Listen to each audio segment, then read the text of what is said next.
1985년 롯데의 신동빈 회장은 일본의 귀족 가문 출신이자 대형 건설사 다이세구 회장의 딸인 오고 미나미와 결혼합니다. 둘 사이에는 1남 2녀가 있는데 오늘 영상의 주인공은 1986년도에 태어난 장남 신유열입니다. 신유열은 일본 귀족 학교인 아오야마 가쿠인에서 유치원부터 고등학교까지 마치고 게이오 대학교를 졸업합니다. 이후 일본 최대 증권사인 노무라 증권에서 사회생활을 시작했는데 노무라 증권은 일본 정부도 모르는 정보도 알고 있다고 할 정도로 많은 정보력을 갖춘 것으로 알려져 있죠. 그리고 이처럼 롯데 가문의 자녀들이 롯데와 관련 없는 회사에서 일하는 것은 롯데가의 전통입니다. 신격호 회장은 자녀들에게 남 밑에서 고생을 해봐야 사회를 배울 수 있다고 가르쳤죠.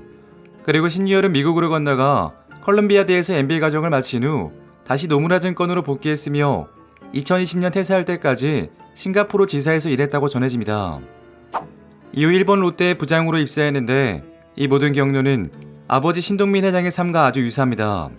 신동민 회장 또한 일본에서 초등학교부터 대학교를 졸업한 뒤 컬럼비아대 MBA 과정을 마쳤고 노무라 증권에서 사회생활을 시작했죠.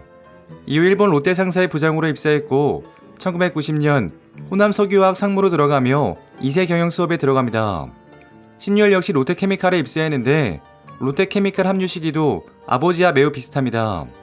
아버지 신동민 회장은 35살, 신유열은 36살에 롯데케미칼에 합류했죠.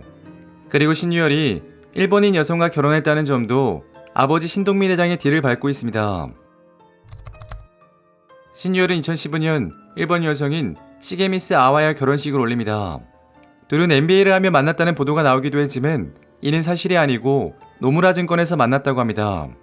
신유열이 MBA를 수료하는 동안 아야 씨는 컬럼비아 대학의 부설 영어 기관에서 어학연수를 받았었죠.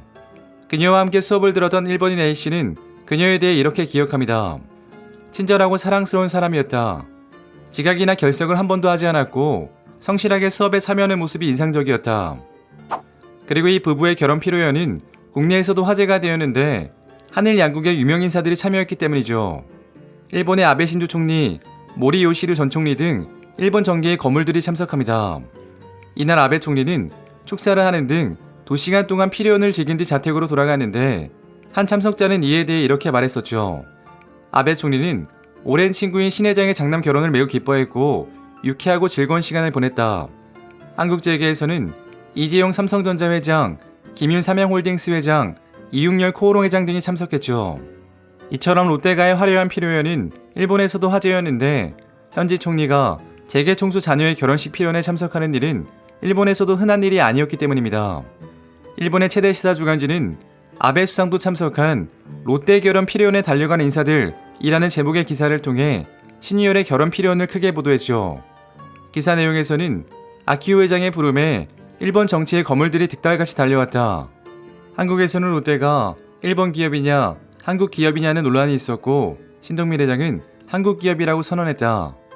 하지만 피로연 내빈들의 면면을 보면 일본 기업이란 의혹의 목소리가 나올 만도 하다. 이로써 롯데가는 신격호 회장과 신동민 회장 그리고 신유열까지 일본 여성을 아내로 맞는 전통을 이어가게 됩니다. 신동민 회장은 2015년 국정감사에서 자녀들의 경영 참여 계획에 대해 아직 그에 대해 이야기해 본 적은 없다고 했지만 재계에서는 신유열을 가장 강력한 후계자로 보고 있습니다. 신동빈은 1955년생으로 적지 않은 나이인데다 수십 개의 계열사를 경영하려면 아들의 조력이 절대적으로 필요하기 때문이죠. 실제 2022년 롯데케미칼에 합류한 신유열은 초구속 승진을 거듭합니다. 그해 8월에는 롯데파이낸셜 최대 주주인 LSI의 공동대표에 선임되었으며 같은 해 12월에는 상무로 승진합니다. 그리고 신유열은 공식 석상에 잇따라 모습을 드러내며 자신의 존재감을 보이고 있죠. 2022년 신동빈 회장은 특별 사면을 받은 뒤 첫 해외 출장을 베트남으로 가면서 아들 신유열과 동행합니다. 당시 출장에서 신 회장은 베트남 국가주석에게 신유열을 직접 소개하기도 했죠. 다음 해에도 신유열은 신동빈 회장의 베트남 출장에 다시 한번 동행하여 웨스트레이크 하노이의 그랜드 오픈식에 참석합니다. 이날 오픈식에 참석한 롯데그룹 임직원들은 모두 유통업 관련 대표급 이상 임원들이었고 상무직을 달고 참석한 것은 신유열 상무가 유일했죠. 여기에 이날 행사에서 가장 스포트라이트를 받은 인물은 신유열로 행사 시작 전 미리 도착하여 베트남 VIP 인사들과 악수를 나누는 등 존재감을 과시합니다. 신동민 회장은 이날 기자들과의 자리에서 신유열 상무의 동행 의미를 묻는 질문에 환한 웃음과 함께 우리 아들은 여러 가지 공부를 하는 상황이라고 답하는 등 아들에 대한 애정을 드러냅니다. 이어 신유열 상무가 앞으로 유통에서도 활동할 계획이 있는가라는 질문에는 앞으로 생각하고 있다고 답합니다. 이처럼 신동민 회장이 공식적인 자리에서 신상무의 사기 행보를 언급한 것은 처음이었죠.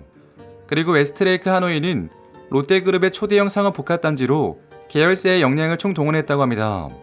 신동민 회장은 이날 축사에서 이렇게 말합니다. 롯데몰 웨스트레이크는 6억 4,300만 달러가 투입된 대규모 프로젝트이다. 롯데그룹의 모든 역량을 모아 진행한 핵심 사업으로 지역 경제와 베트남 발전에도 기여하길 바란다. 그리고 신유열은 잠실 롯데월드 타워에서 열린 노무라 교류회에도 참석합니다. 이 교류회는 노무라 경제연구소가 글로벌 경제 전망과 롯데의 미래에 대해 발표하는 자리로 신유열 상무가 참석한 것은 처음이었죠. 이처럼 신동민 회장은 아들을 직접 소개하는 자리를 만들어가며 대외적으로 후계자임을 드러내고 있습니다. 그리고 2023년 6월 신유열은 한일 롯데그룹의 가교 역할을 하는 롯데파이낸셜 대표로 선임되었는데 이에 대해 업계에서는 신유열의 승계 본격화를 상징한다고 추정합니다. 신 대표는 은둔형 후계자라는 말을 들을 만큼 대외적으로 크게 드러나진 않았다. 그러나 착실히 경영 수업을 받으며 야금야금 스스로의 입지를 키워왔다. 아버지 신 회장이 그에게 주요 계열사 한 곳을 더 맡겼다는 건 그만큼 후계자 입지를 강화해 줬다고 볼 수 있다. 여기에 롯데그룹은 그룹 신사업 관련 업무를 하는 미래성장 태스크포스를 구성하는데 일각에서는 이 조직이 3세 승계 작업 준비 역할을 할 수 있다고 추정합니다. 이에 그룹 안팎에서는 이 TF를 신유열 TF로 부르기도 했죠. 그리고 2023년 12월 신유열 상무는 전무로 승진과 함께 롯데지주 미래성장실장을 맡게 됩니다. 여기에 글로벌 전략실장도 겸직하게 되는 등 경영 승계를 위해 속도를 내는 모습을 보이고 있죠. 이처럼 롯데에서는 승계 작업이 본격화되고 있지만 아직 남아있는 걸림돌이 여러 가지 있습니다. 신유열 전무는 후계자 구도를 공고히 하고 있지만 그에게는 병역과 국적이라는 이슈가 있습니다. 신동민 회장은 이중 국적을 보유해오다 일본 국적을 포기했지만 신유열 전무는 현재 일본 국적만 보유하고 있습니다.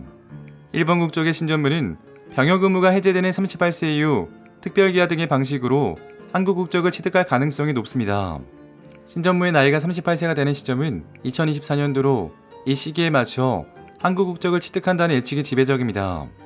그러나 그가 한국 국적과 병역 문제를 해결한다고 하더라도 국민들이 정서적으로 어떻게 받아들일지는 미지수입니다. 일본에서 줄곧 성장하여 한국어를 유창하게 구사하지 못하는 데다 한국의 문화도 모르는 그가 롯데그룹을 이끌었을 때 국민들의 반감도 커질 것이라는 전망이 있죠. 실제 과거 형제의 난을 겪었던 롯데는 일본 기업 논란으로 국민들의 큰 반감을 사기도 했죠. 자, 그리고 이러한 논란에 대해 재계 관계자의 말을 전해드리며 이야기 마치겠습니다. 롯데에서 일본 기업 논란으로 불매운동이 있었을 때 국민들이 가장 놀라웠던 건 오노의 국적보다는 일본어로 자연스럽게 대화하는 그들의 목소리였다. 국민들은 법과 행정상의 문제보다 정서적인 것을 더 많이 볼 것 같다. 롯데그룹의 신유열 시대가 막으려 만큼 이 논란들은 어떤 식으로도 극복해야 한다. 오늘 이야기는 여기까지입니다. 재밌게 보셨다면 구독과 좋아요 부탁드립니다. 지금까지 역사비디오였습니다.